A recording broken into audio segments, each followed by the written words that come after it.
नमस्कार, आपका स्वागत है योगा लाइफ में। मैं उजाला कटारिया, आपकी योगा टीचर। आज ये वीडियो गोमुख आसन के ऊपर मैं लेकर आई हूँ। गोमुख आसन, जिसमें 3 शब्द हैं, गो, मुख और आसन। ये जो नाम है ये भी संस्कृत से ही निकला हुआ है। गो का मीन्स है काऊ, गाय बोलते हैं जिसे। मुख मतलब उसका फेस, और आसन मीन्स पोज, पोस्चर, आराम से बैठना। ये जो गोमुख आसन है ये इंटरमीडिएट आसन के बीच में आता है, हठ योग के अंदर आता है। देखो, ये आसन आज उनके लिए स्पेशली लेके आई हूँ, उनके लिए वीडियो लेके आई हूँ जिनकी कमर ऐसे झुक गई है, खड़े होते हैं तो भी ऐसे झुकी रहती है, बैठते हैं तो भी ऐसे ही झुकी रहती है। रीढ़ की हड्डी का पोस्चर बिल्कुल ही खराब हो चुका है। उनके लिए ये गोमुख आसन बहुत बढ़िया है, क्योंकि ये बहुत मदद करेगा आपकी स्पाइन को स्ट्रेट रखने में, आपके पोस्चर को सही करने में, और ओवरऑल बॉडी को भी ये बहुत सारे बेनिफिट्स देता है। क्या हमारा पोस्चर खराब होता क्यों है? हम बैठते हैं, बेड पे बैठे हैं, पीछे पिल्लो रखा हुआ है, ऐसे झुककर बैठे हैं, टांगे सीधी करके बैठे हैं, ये हमारा पोस्चर होता है। फ़ोन चला रहे होते हैं या टीवी देख रहे होते हैं, चेयर पे बैठे हैं, ऑफिस पे बैठे हैं तो भी ऐसे होता है, लैपटॉप पे काम कर रहे हैं तो भी हमारा पोस्चर यही होता है। तो धीरे धीरे जो रीढ़ की हड्डी है वही आकार लेना शुरू कर देती है, फिर वैसा ही पोस्चर रह जाता है। ठीक है, उससे क्या होगा, चेस्ट जो है अंदर की तरफ स्क्वीज हो रही है, जबकि चेस्ट को पूरा एक्सपेंड रहना चाहिए, पूरा ओपन अप रहना चाहिए, ताकि ऑक्सीजन अच्छे से अंदर जाए, ब्लड का जो प्योरीफिकेशन है वो अंदर अच्छे से हो। ये सब चीज़ें एक साथ जुड़ी होती हैं। तो अगर हमारी बैक सीधी रहेगी तो ऑक्सीजन का लेवल अच्छे से बॉडी के अंदर जाएगा, ब्लड का फ्लो अच्छे से ओवरऑल आपकी स्पाइन में होगा। ठीक है, तो इसके अलावा क्या बेनिफिट्स हैं ये भी मैं बता देती हूँ। जब हम गोमुख आसन करते हैं, हमारी लेग्स को स्ट्रेंथन देता है, स्पेशली हमारे हिप को बहुत ज़्यादा मजबूत करता है ये आसन। हमारे डाइजेशन को भी स्टिमुलेट करता है, उस पर लीवर पे इफ़ेक्ट डालता है, काफ़ी अच्छा इफ़ेक्ट डालता है। चेस्ट को ओपन अप करता है, रेस्पिरेटरी सिस्टम से रिलेटेड प्रॉब्लम्स हैं उनके लिए भी बहुत अच्छा आसन है ये। और कंधों में अगर दर्द है, गर्दन में थोड़ी स्टिफनेस रहती है, उसको भी ये आसन दूर करता है। हमारी आर्म्स को स्ट्रेंथन देता है। तो ओवरऑल बॉडी पे कहीं ना कहीं थोड़ा असर ये डालता है। प्रिकॉशंस, जैसे मैं बताती हूँ हर बार, हर आसन के बारे में आपको पता होना चाहिए कि आपको ये करना है या नहीं करना है। नीज़ में बहुत ज़्यादा प्रॉब्लम है तो इस आसन को नहीं करना है। आर्म्स में कोई प्रॉब्लम है, कोई चोट लगी है, कोई इंजरी हुई है तो भी इस आसन को मत कीजिए। अगर बैक में बहुत ज़्यादा दर्द है, मतलब बर्दाश्त नहीं हो रही, कोई इंजरी है, कोई ऑपरेट हुआ है तो भी इस आसन को मत कीजिए।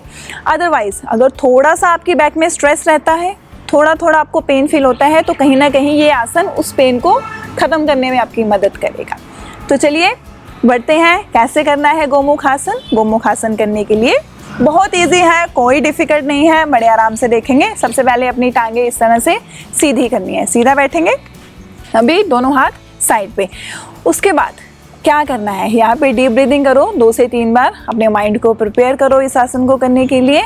फिर यहाँ से जो आपकी राइट लेग है, राइट लेग को इस तरह फोल्ड करेंगे। ठीक है, और उसके बाद अपनी लेफ़्ट लेग को भी घुमा के इसी तरफ लेके आना है। देखो, जब मैंने राइट लेग फोल्ड करी तो पैर लेफ़्ट लेग के नीचे से गया, और आपका जो ये वाला पैर है इस हिप के पास रखना है, हिप के बिल्कुल पास, हिप के अंदर नहीं रखना, हिप के पास उसको टच करके रखना है। उसके बाद इस पैर को घुमा के पूरा इस तरफ लेके आइए, इस तरह से मोड़ते हुए। क्या चीज़ ध्यान में रखनी है, ये जो नी है, नी के ऊपर आना चाहिए, ये पैर भी हिप के पास रहना चाहिए। जितना आप हिप के पास रख सकते हो उतना रख सकते हो।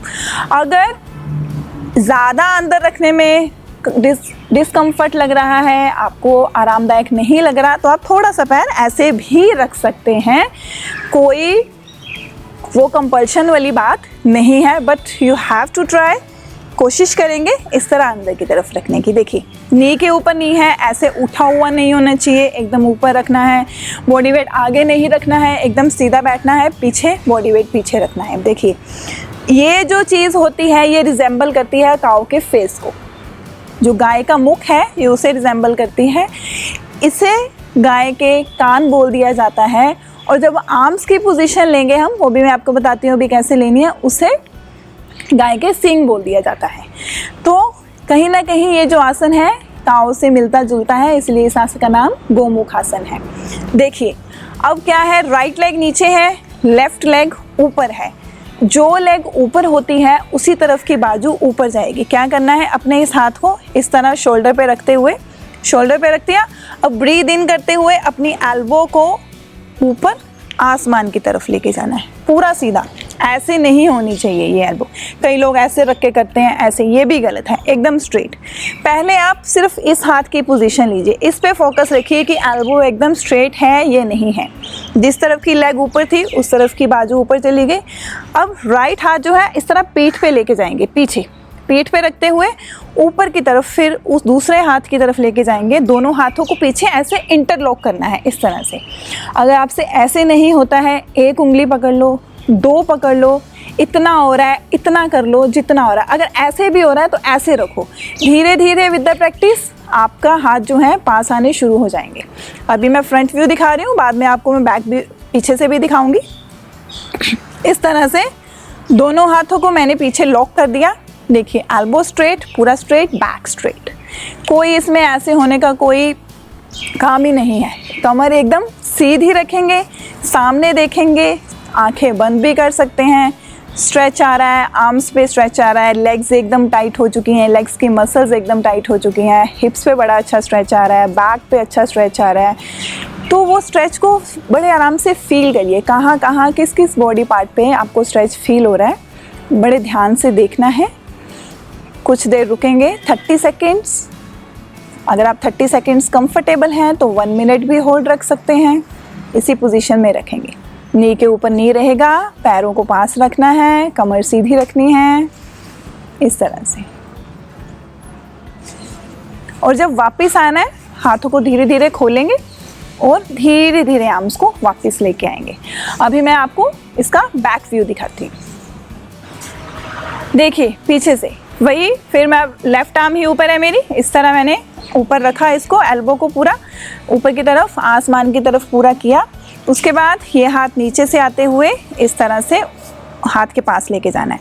अगर आपसे इतना हो रहा है इतना करो, एक उंगली होल्ड हो रही है एक करो, फिर दो करो। धीरे धीरे इस एल्बो को भी ऊपर की तरफ करते हुए पूरा ग्रिप करने की कोशिश करेंगे इस तरह से, ठीक है।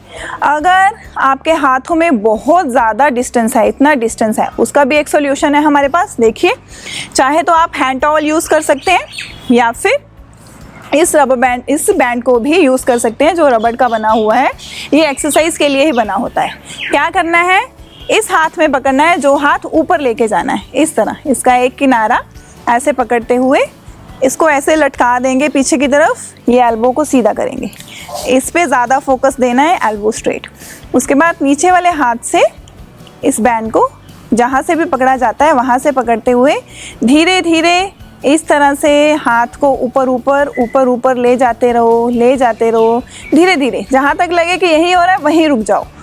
थोड़े दिन ऐसे प्रैक्टिस करो, फिर धीरे धीरे हाथ और ऊपर लेके जाओ, और ऊपर लेके जाओ, और ऊपर लेके जाओ। इस तरह से आप एक दिन अपने दूसरे हाथ के पास पहुंच जाओगे। इतना रखो। यहीं से फिर एक उंगली को दूसरी उंगली के साथ बांधने की कोशिश करो रबड़ के साथ। थोड़े दिन प्रैक्टिस करने के बाद में पूरे हाथ को ऐसे पकड़ लेना है, ठीक है। इसी तरह से अब हम दूसरी साइड से करेंगे। पहले हमारी लेफ्ट लेग ऊपर थी, अब हम अपनी राइट लेग ऊपर लेके आएंगे। लेफ्ट लेग को नीचे जैसे पहले किया था पूरा फोल्ड करते हुए, पैर हिप के पास, राइट को घुमाते हुए ये भी पैर हिप के पास रखना है। आपके जो दोनों हिप्स हैं फ्लोर से टच रहने चाहिए, ऐसे उठे हुए नहीं होने चाहिए।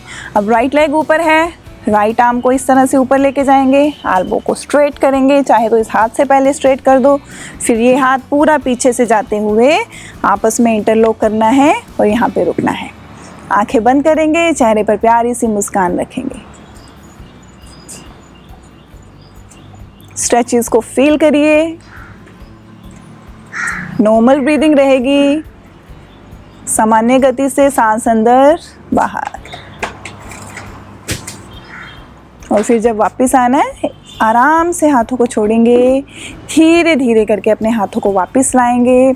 उसके बाद चाहे तो लेग्स को सीधा करके बैठ जाइए दंड आसन में। अगर आपको ज़्यादा यहाँ खिंचाव लग रहा है, थोड़ा सा यहाँ रिलैक्स करिए, बैक सीधी रखते हुए डीप ब्रीदिंग करिए 2 से 3 बार। ठीक है, तो ये था गोमुख आसन, काउ पोज। आई होप आपको अच्छे से इसकी टेक्निक समझ आई हो, किस तरह से हम हैंड्स के साथ कर सकते हैं और बैंड के साथ कर सकते हैं। तो ज़रूर इस आसन को करिए और बेनिफिट लीजिए। अपने बॉडी पोस्चर को स्पेशली ठीक करने के लिए ये आसन ज़रूर कीजिए। और वीडियोस देखने के लिए मेरे साथ जुड़े रहिए, फेसबुक पे भी और यूट्यूब पे भी। Thank you.